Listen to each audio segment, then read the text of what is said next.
โอเคအားလုံးပဲမင်္ဂလာပါဒီနေ့ဗီဒီယိုမှာတော့ကျွန်တော်ကမိတ်ဆွေတို့ကိုဘာအကြောင်းပြောပြမလဲဆိုတော့အခုပေါ့နော်ဒီဗီဒီယိုတွေထုတ်လို့ရတဲ့ Cdance AI တော့နောက်ပြီးတော့ဒီ Open AI ကထုတ်တဲ့ဒီ ChatGPT ရဲ့ Making Company Open AI ကထုတ်တဲ့ဒီSoya ပေါ့နော် Soya 2လို့ပေါ့နော်ဒါမျိုး Video Generate AI တွေကအခုဆိုလို့ရှိရင်လုံးဝပိတ်သိမ်းလိုက်ပြီပေါ့နော် Cdance AI မှာဆိုလို့ရှိရင်လည်းအခုဗီဒီယိုတွေထုတ်ရတာတအားအခက်အခဲဖြစ်သွားပြီနောက်ပြီးတော့ Soya 2ဆိုလို့ရှိရင်လည်းလုံးဝပိတ်သိမ်းလိုက်ပေါ့နော်အဲ့မျိုးဆိုတော့ကျွန်တော်တို့ကဗီဒီယိုတွေကို free ထုတ်မဲ့နေရာကမရှိတော့ဘူးဖြစ်သွားပြီပေါ့နော် YouTube မှာတင်ဖို့အတွက်ဗီဒီယိုတွေ free ထုတ်လို့ရမယ့်နေရာမရှိတော့ဘူးတော်တော်လေးရှားသွားပြီပေါ့နော်အရန်တုံးလို့ကောင်းတဲ့ tool တွေကမရှိတော့ဘူးဆိုတော့လေ okay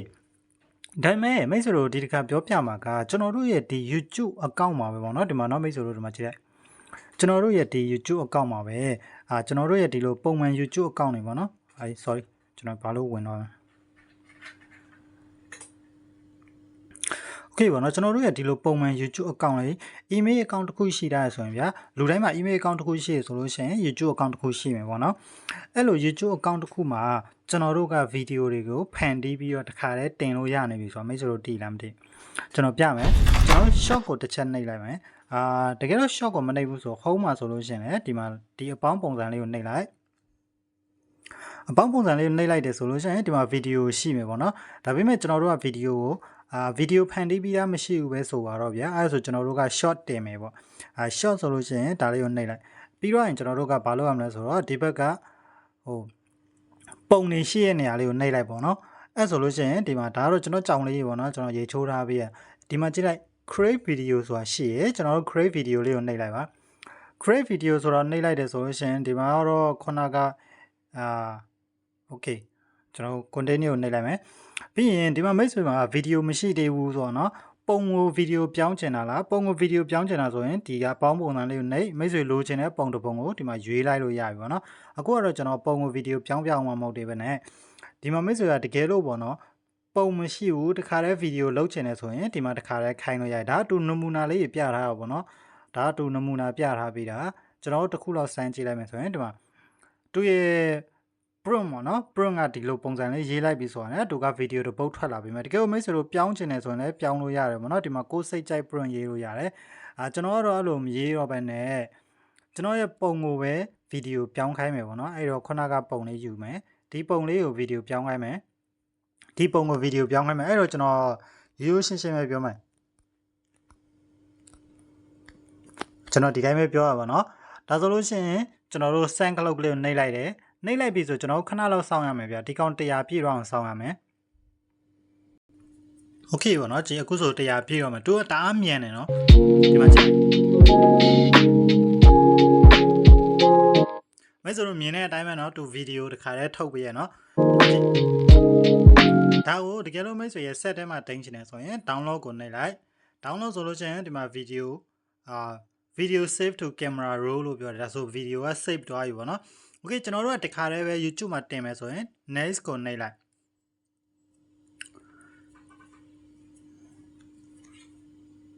next ကိုနှိပ်လိုက်တာ ਨੇ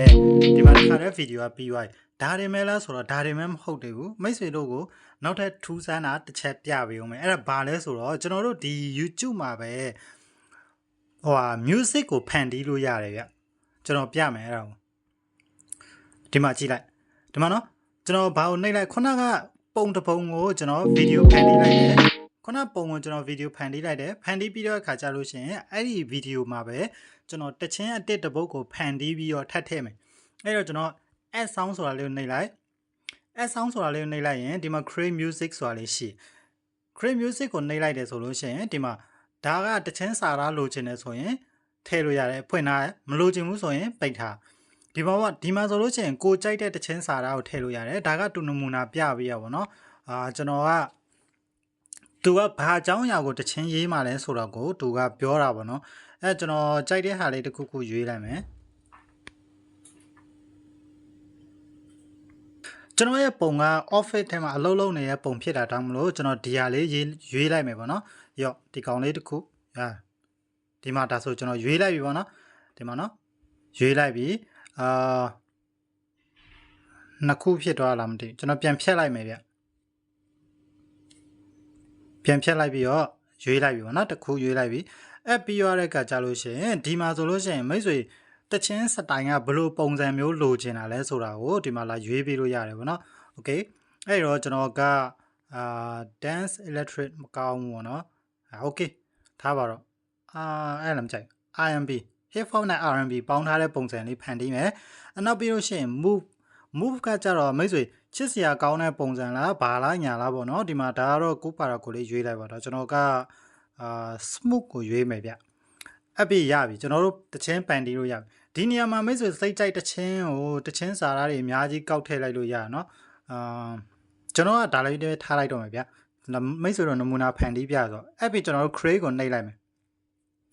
create ကိုနှိပ်ပြီးလို့ရှိရင်ကျွန်တော်တို့နောက်တဲ့ဒီမှာ100ရာခိုင်နှုန်းပြည့်အောင်ပြန်စောင့်ပေးရမယ်ပေါ့နော်โอเค100ရာခိုင်နှုန်းပြည့်သွားပြီးရဲ့ခါကျတော့တို့ကဒီမှာတချင်းစာသားအရှည်ကြီးတခါလေးရေးပေးရ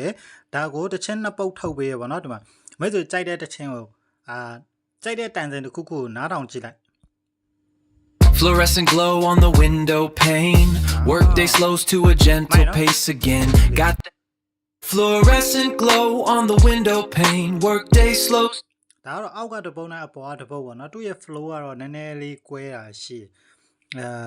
တချင်းကတူနှစ်ပုတ်ထုတ်ပေးရပါတော့ဒါစာတာအတူတူပဲဆိုပေမဲ့သူ့ရဲ့ဒီ rap ဆိုတဲ့ရှင်မှာပဲဖြစ်ဖြစ်တချင်းဆိုတဲ့ရှင်မှာဖြစ်စာတာအဲ့ဒီ flow ပေါ့နော်နည်းနည်းကွဲတယ်မဲဆိုတော့အပေါ်ကဟာနားထောင်ကြည့် Fluorescent glow on the window pane. ဒီကောင်ကစ intro မှာကလေးဟိုမြန်မြန်လေးတွားတော့ဗောနော် Fluorescent glow on the window pane. ဒီကောင်ကကြတော့စ intro မှာတိတ်ပြီးတော့အဲ့လိုမျိုး rap လိုမျိုးဒါကမြန်တော့မဟုတ်ဘဲနဲ့ဖြည်းလေးနဲ့နောက်ပိုင်းကျမှမြန်လာတဲ့ပုံစံလေးပေါ့ဒါကတော့ကျွန်တော်တချင်းနေအကြောင်းတိတ်ချလိုက်နားမလဲပါဘူးအဲ့ကျွန်တော်ဒီ Fluorescent ဒီနောက်ကကောင်ယူလိုက်မယ်ပေါ့နော်နံပါတ်1ကောင်ယူလိုက်မယ် Fluorescent glow on ယူလိုက်ပြီးကျွန်တော် next ကိုနှိပ်လိုက်တယ်ဒါဆိုလို့ရှိရင်ကျွန်တော်ဒီမှာတချင်းကျွန်တော်ရဲ့တချင်းပေါ့နော်ဒီမှာထည့်ပြီးသွားပြီဗီဒီယိုလေးရပြီးသွားပြီမဲဆိုတော့နားထောင်ကြည့်လိုက် pane. Workday slows to a gentle pace again. Got မဲဆိုတော့ကြားမိလားမသိဘူးအနောက်မှာအဲ့ဒီဒုံဆိုတာဆဆတူဗီဒီယိုဖန်တီးကြတဲ့ original ပါတဲ့အတန်ပေါ့နော်အဲ့ဒါလေးပါတခါတည်းသူကထည့်ပေးရဆိုတော့ကျွန်တော်တို့အဲ့ဒါကိုဖျောက်ဖို့လိုတယ်ဒီ sound effect လေးကိုနှိပ်လိုက်ပြီးတော့ရင် your audio ဆိုတာကိုအဆုံးထိဟိုလုပ်လိုက်ပါနော်ပြီးတော့ရင်ရပြီကျွန်တော်ဖန်တီးတဲ့တခြင်းနဲ့ဒီမှာ effect တွေပါထပ်ထည့်လို့ရတယ်နော်ဒီမှာနော်ဒါတော့ကျွန်တော်မထည့်တော့ဘူးဒီတိုင်းပဲတင်လိုက်တော့မယ် okay next ကိုနှိပ်မယ်ဒီမှာတချင်းတိုက်တယ်ကတော့တူပါတာတူတခါလေးထည့်ပေးတော့ရ okay ရပြီအဲ့ဒါပဲပြီး upload shop ကျွန်တော် upload လုပ်လိုက်ပြီပေါ့နော် okay ဒီမှာခဏလောက်စောင့်လိုက်ရမယ်ဗျခဏလောက်စောင့်ပြီးတော့ရင် upload ရတော့ဒါဆိုလို့ချင်းမိတ်ဆွေတို့စဉ်းစားကြည့်ပေါ့နော်ကိုယ့်ရဲ့ YouTube channel မှာဒီလို short video လေးတွေကိုအရင်တုန်းကလိုမျိုးကြီးဗျာ video ဖန်တီးတဲ့ platform တွေမှာတွားပြီးတော့တကူးတကာကြီးတွားဖန်တီးနေစရာမလိုတော့ဘူးကိုယ့်ရဲ့ YouTube account မှာပဲကိုဗီဒီယိုလေးတွေဖန်တီးမယ်တချင်းလေးတွေဖန်တီးမယ်ပြီးတော့ဒီလို short video လေးတင်လိုက်လို့ရနေပြီပေါ့နော် okay ဒါမိတ်ဆွေတို့တော့အခွင့်အလမ်းပေါ့နော်ဒါ YouTube ကတရားဝင်ပေးထားတာဖြစ်တဲ့အတွက်ကြောင့်မလို့ဒါကိုပိတ်ဖို့ဆိုတာတော့ကျွန်တော်အထင်မဖြစ်နိုင်ဘူးလို့ထင်တယ်ဘာလို့လဲဆိုတော့ YouTube ကအဲ့လိုမျိုးတုံးစေချင်လို့အဲ့လိုလှုပ်ထားပေးတာဗျာအဲ့ဒါကိုသူကပိတ်တယ်ဆိုတော့ဒါမဖြစ်နိုင်ဘူးเนาะ okay ကျွန်တော်ထင်တာတော့မပိတ်တော့ဘူးmonetization ရမရဆိုတော့ကျွန်တော်လည်းမသိသေးဘူးပေါ့เนาะကျွန်တော်ဒါကိုမြင်တာဒါလပိုင်းတော့မဟုတ်ရက်ပိုင်းလောက်ပဲရှိသေးရပေါ့เนาะ okay အဲ့တော့ကျွန်တော်တင်ထားတဲ့ဗီဒီယိုလေးတွားကြည့်လိုက်ရအောင်ဗျ short ကိုတွားလိုက်မယ်ဒီမှာဗီဒီယိုတစ်ပုတ်ရတော့ Fluorescent glow on the window pane. Workday slows to a gentle pace again. Got that jazzy play. Okay အားလုံးပဲအဆင်ပြေကြမယ်လို့ကျွန်တော်မျှော်လင့်တယ်အဲဆိုလို့ရှိရင်မိတ်ဆွေတို့တခြား platform တွေမှာတွားပြီးတော့တိုင်ပတ်နေကြမလို့တော့မိတ်ဆွေတို့ရဲ့ဗီဒီယိုတွေကိုမိတ်ဆွေတို့ရဲ့ YouTube မှာပဲဖန်